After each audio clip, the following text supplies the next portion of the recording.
Assalamualaikum warahmatullahi wabarakatuh. Pamirsa, alhamdulillah dina dangat ayeuna kisuna tiasa nepangan di pamirsa dina acara anu maneuh saban wayah kieu nyaeta midangkeun dongeng Sunda. Alhamdulillah wengi kamari parantos rengse dongeng anu judulna Murtad. Dina wengi ayeuna pamirsa urang medal deui dongeng anu enggal. Judulna nyaeta Kapincut ku Bandar Buntut. Ieu anu nganggitna nyaeta Ki Masram. Urang doakeun heula ku urang atuh pangintennya pamirsa saupamina anjeunna parantos ngantunkeun mudah-mudahan dipupru ku rahmatna Gusti Anu Maha Suci, dicaang padangkeun, ditampi iman Islamna, oge teh hilap karundayan atanapi ka keturunanana, mudah-mudahan dipaparinan kasehatan, digampilkeun dina milari rezeki tur dibarokahkeun rezekina ku Gusti Anu Maha Suci. Amin ya Allah ya Robbal alamin. Ye di medalkeunana nyaeta ku Penerbit Bahagia Bandung tahun 1870. Masih pamiarsanya urang ngeureuyeun dongeng-dongeng tahun 70-an. Ieu panginten salah sawios potret nagara urang dina waktos harita. Sumangga supados teu nyangkolong ting kana waktos wilujeng ngadangukeun. Penyakit buntut memang geus mangaruhan kana kahirupan masyarakat kota Bandung khususna Jawa Barat umumna. Ku urang geus moal bisa dipungkir da nya penyakit buntut teh mangrupakeun penyakit masyarakat nu kacidaparnana. Mun disaruakeun jeung penyakit awak benang oge disaruakeun jeung penyakit TBC atawa penyakit kanker. Ari penyakit TBC teh hese pisan diubaran ulah boro para dokter Indonesia dalah dokter-dokter di negara deungeun nu geus loba pangalamana oge can bisaeun nyagerkeun kalawan sampurna nepi ka waktu ieu. Penyakit TBC jeung kanker teh mangrupa raja tina penyakit-penyakit sejenna tur hese keneh keur ubarna. Nya kitu deui penyakit buntut teu beda ti penyakit TBC. Mun dina awak mah memang hese miceun atawa ngubaranana. Mun urang geus katerapan ku penyakit buntut geus tangtu ngabahayakeun, ari sabab ieu mah penyakit ngadu. Ari ngadu teh mun eleh sok terus panas-panasaran, mun acan bisa narik deui duit nu eleh malah sabalikna. Mun meunang kalah beuki panas hayang leuwih loba meunangna. Jadi ari penyakit buntut atawa penyakit ngadu mah moal aya mendingna eleh menang tetap panas. Ku urang oge geus bisa kabayangkeun jeung memang geus loba buktina jelema tukang ngadu salawasna tara hirup senang.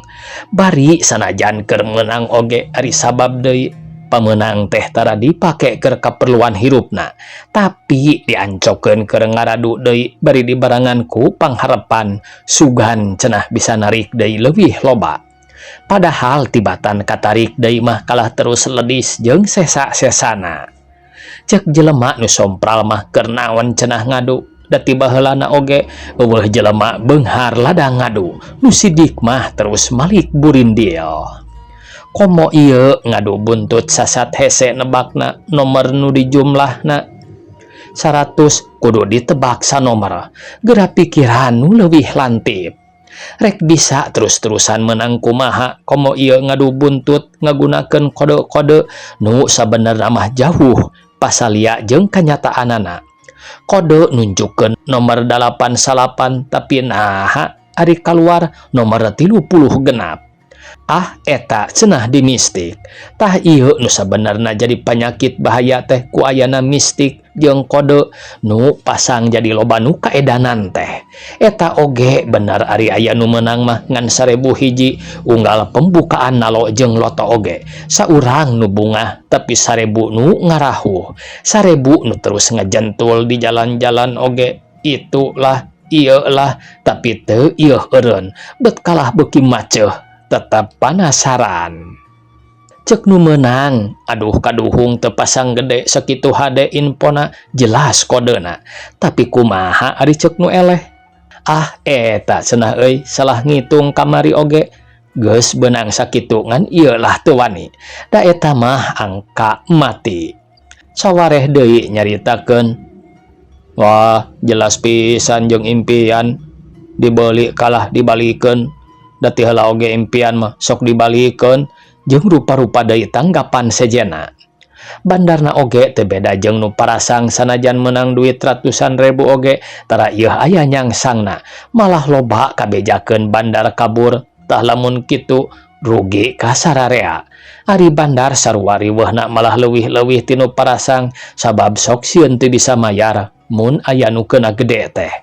Nepi ka aya nu kabur oge meureun teu untupan keur mayarna.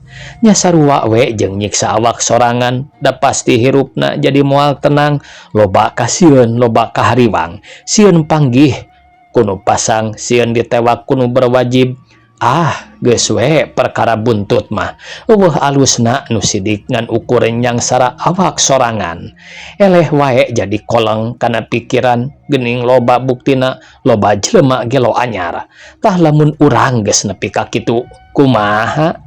Awak keneh anu katempuhanana mah. Jeung deui ari sifat nu ngadu mah memang dilarang boh ku agama boh ku nagarana.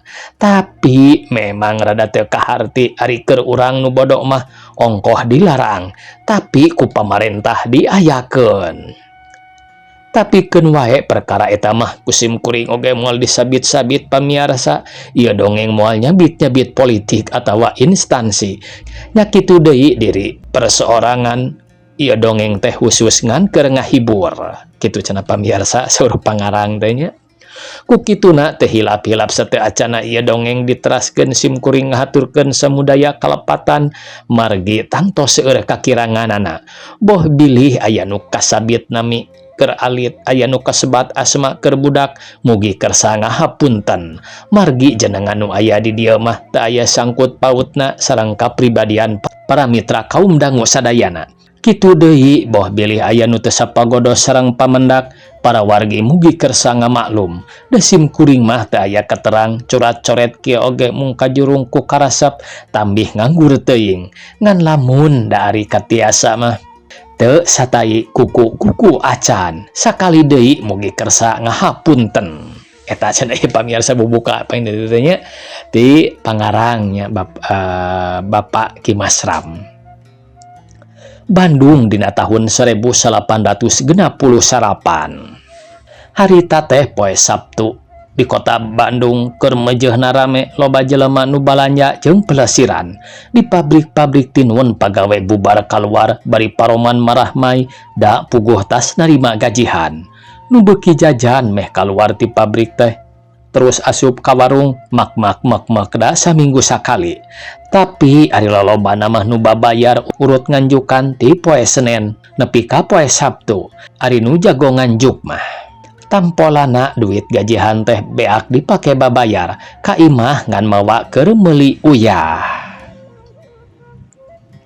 Leheung keneh ari nu kitu mah tapi kuno katerapan penyakit buntut mah ruksak pisan. Tas bayaran dipake terus ke tukang dagang buntut, ladang bayaran dipake meuli nomor sugan cenah isukan jadi nambahan. Rewak pahibut paboro-boro siga nu sieun beakeun meuni kawas kana kacang goreng. Aya kene nomor 32. Ceuk salah saurang nu kakara kaluar ti salah sahiji pabrik tinun, jelema mah ngora keneh paling-paling kakara umur 25 tahun. Mun ditingali tina gerak-gerik nama geus moal salah anak jelema kaitung cukup. Dan memang teu salah ari digawe di pabrik tinun mah lain teu era ngan tambah teuing nganggur cenah. Jeung digawe di pabrik tinuna oge lain jadi tukang ninun atawa tukang mihane tapi jadi mandor tinun. Komplit lah, daya mah lain bandar berdikari atuh. Rek meuli sababaraha oge di ladangan, tembal nu nambangan buntut siga nu ngagedekeun hate kanu rek parasang.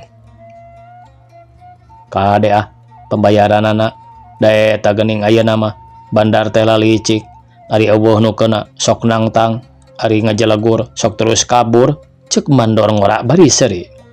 Soal pembayaran mah tanggung beres we lah. Da ieu mah bandar gede atuh, lain babandaran. Bari jeung teu boga modal.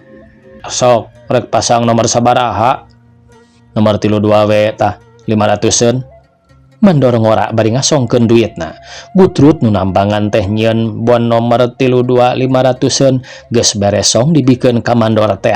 Geus kitu manehna ngaleos ti dinya muru ka jalan gede, sigana rek balik da terus kana beca muru ka kulonkeun.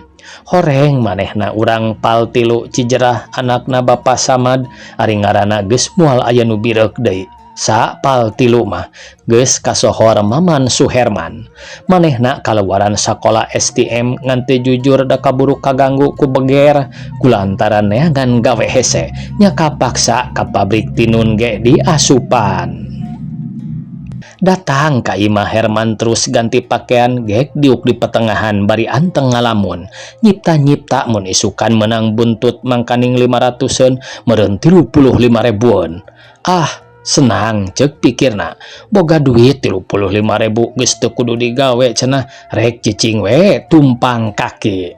Keur kitu Bapa Samad nyamperkeun gek diuk hareupeun anakna pok nanya, "Mana man teu meulikeun bako pan ieu teh poe bayaran lain?" Nya eta Pak, nyesa duit 400 deui. Ari keur bako mah aya, ke atuh meulina oge capek keneh, tembal Herman. Nah, nyesa 400 lain gede bayaran teh. Pancena menang 1.750 unggal minggu teh. Piraku ari nganjuk opieun gede-gede teuing mah. Bapa Samad bari neuteup. Lain ku mayar-mayar hutang teuing Pak. Bari nage taraunjak anjuk model batur ari lain udud mah. Ari enggeus dipake naon atuh ladang digawe capek teh.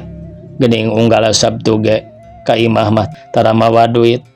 Ka bapa oge biasana mah sok mere bako teh, ayeuna mah henteu. Dipake pasang buntut Pak. Dia oge meuli nomor 32 500-eun sugan we atuh kena. Pan bisa jadi 35.000-eun.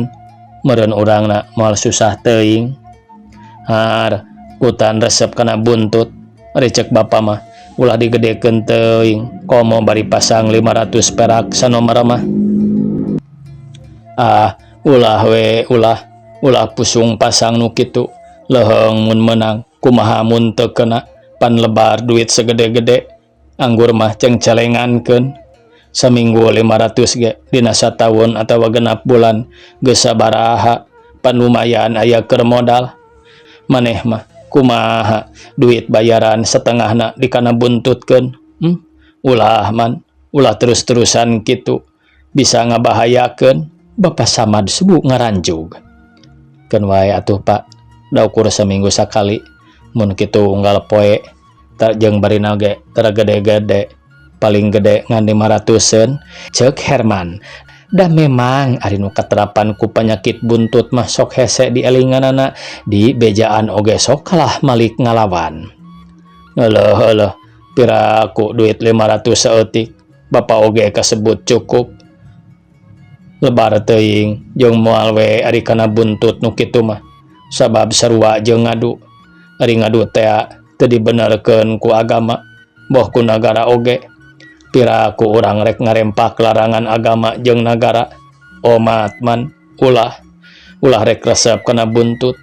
Sabab moal aya untungna jeung eueuh ti dituna aya jelema beunghar tina ladang main. Nu puguh mah kabeh ge raripuh, malah loba nu kabejakeun terus garering. Da eta balas ku mikiran teuing kode. Abi mah iseng we atuh Pak, seminggu sakali hitung-hitung pelesiran. Puguh deui ari dipake pelesiran atawa lalajo mah beak duit oge urang meunang kasukaan. Ari ieu kumaha? Leuwih ti suka Pak ari meunang mah. Tuh si Uned jeung Mang Endun oge ayeuna sarenang pan nepi ka bisa dagang kain teh tina ladang pemenang buntut nu basa bijil nomor 85 teh. Atuh sugan we abdi ge meunang. Herman teu beunang di papatahan. Ari hasil main mah moalana sakedeung oge geus beak deui. Duit panas ari ladang main mah. Sanajan 1000 moal ngeunah di daharna jeung sok babari beak teu cara meunang usaha halal. Saketip oge cek paribasana mahi komo saperak sok aya sesana jeung ngeunah we di daharna oge. Bapa ayeuna meureun kasaksian, mana sok kuda kode, mana sok ribut buntut. Teu kabita bapa mah man, malah kahayang mah ulah we nepi kagoda ku main mah. Keun wae atuh Pak, da teu ngaruksak ieu. Jeung abi ge moal nafsu teuing atuh. Herman nambalang wae ka bapana. Piraku ari teu nafsu mah make wani pasang 500 nomor. Maneh mah hese pisan di bejaanana. Nya kumaha karep teuing, engke ge karasa akibatna ku maneh. Ngan ulah kaduhung jeung sing inget ari rupa pamainan mah kabeh mawa kana jalan kahirupan nu matak sangsara. Eueuh hiji oge nu mere kasenangan.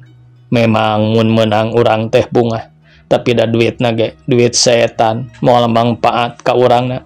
Komo ari eleh terus-terusan mah pan mata ruksak, bisa-bisa jadi tarasan kota cek nu gede heureuy mah. Baelah pokona mah engke penting kudu kaluar nomor 32 ameh loba duit. Iya mah ye anak-anakan di bejaan di papatahan teh keke mawa wae karep sorangan. Bapa Samad antuk namah jadi gemes ka Herman, tapi sanajan kitu ge teu wani katutuluyan. Sabab era ku tatangga jeung teu pihadeun we ari mabatahan anak nu geus sakitu gedena ku jalan kekerasan mah. Ari Herman terus ngalamun eueuh deui nu jadi pikiran dina uteukna salianti nomor 32 geus kacipta isukan teh bakal narima duit nu kacida lobana.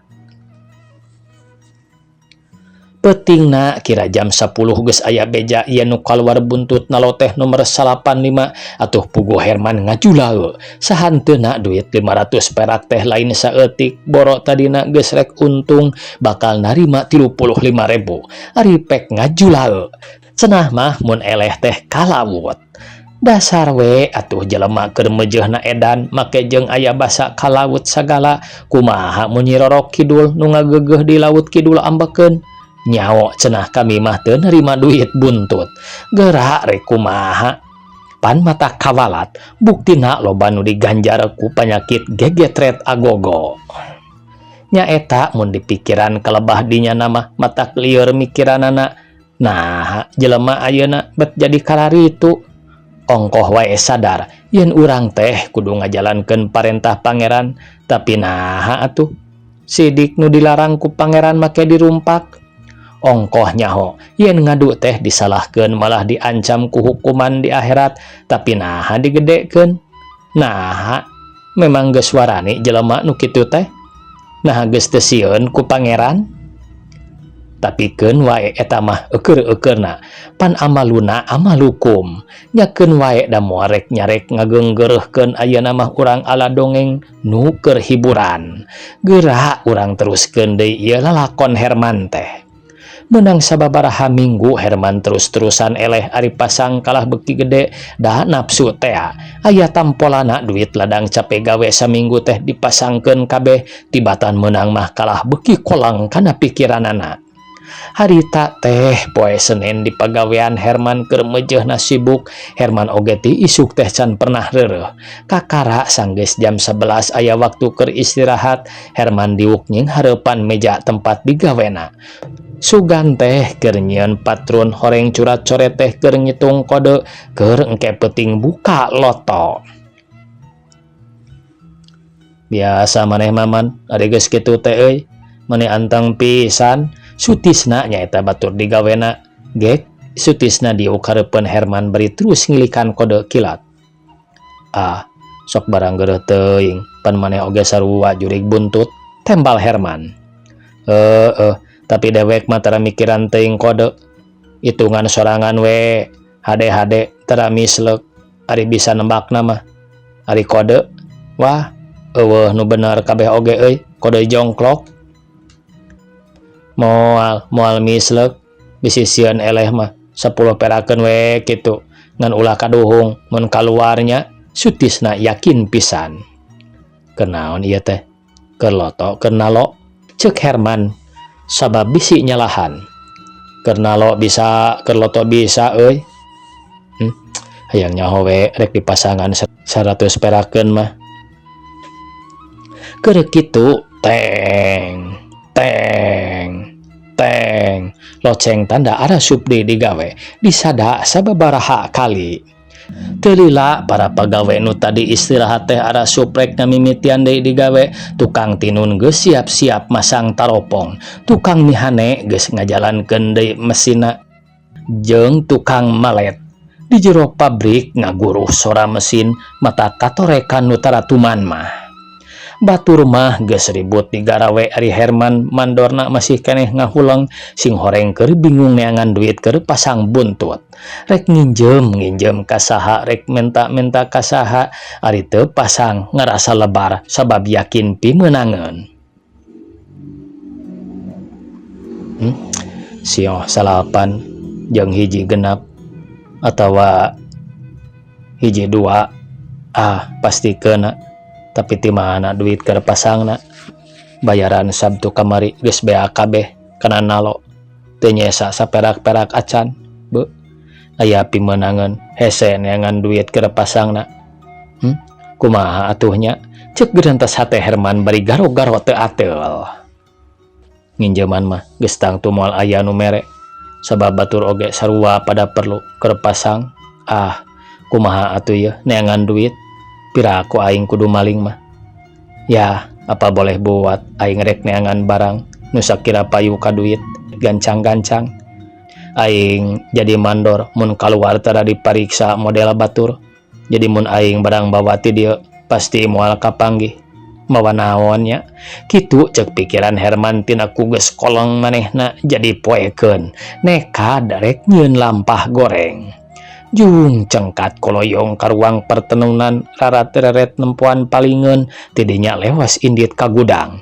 Kulantaran kuno jaga gudang geus dipercaya atuh teu hese ngan ukur ku janji rek mere persenan oge manehna geus bisa mawa barang sababaraha pak.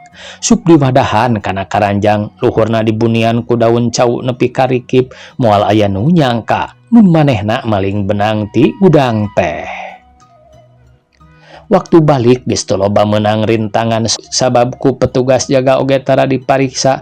Mun ditanya cukup ku jawaban yen mawa daun cau keur bawaeun ka lembur.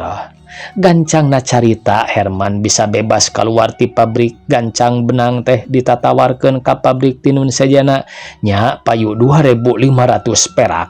Eta oge dijual murah da puguh perlu duit teh. Ari payuna teh geus burit atuh kokotetengan neangan nu masih keneh ngajual berkaditu berkadieu tapi nu nambangan kabeh geus saletor ka bandar atuh akhirna mah duit teh weuteuh teu dibelikeun buntut loto. Poe Sabtuna kakara dibelikeun buntut nalo kana nomor genap 2 ari pe kalah kaluar 2 genap. Puguh beuki kolong wae pikiranana teh unggal minggu terus eleh hate beuki panasaran. Aing geus sababaraha ribu eleh meunang can sakali-kali acan mun kieu mah jelas untung bandar.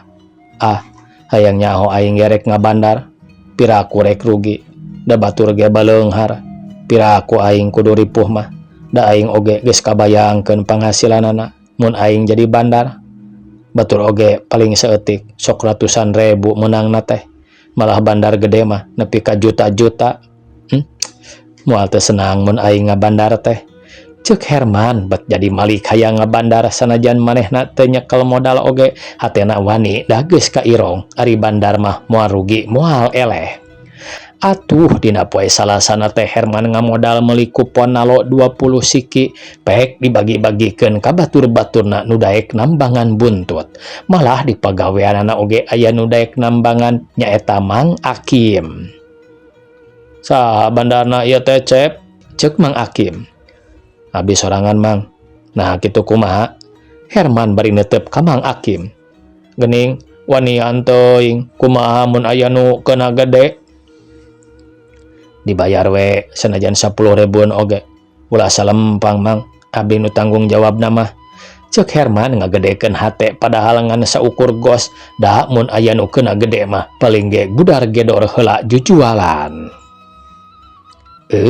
Waktosna kabujeng see pamirsa, sakitu anu tiasa kapihatur. Wassalamualaikum warahmatullahi wabarakatuh.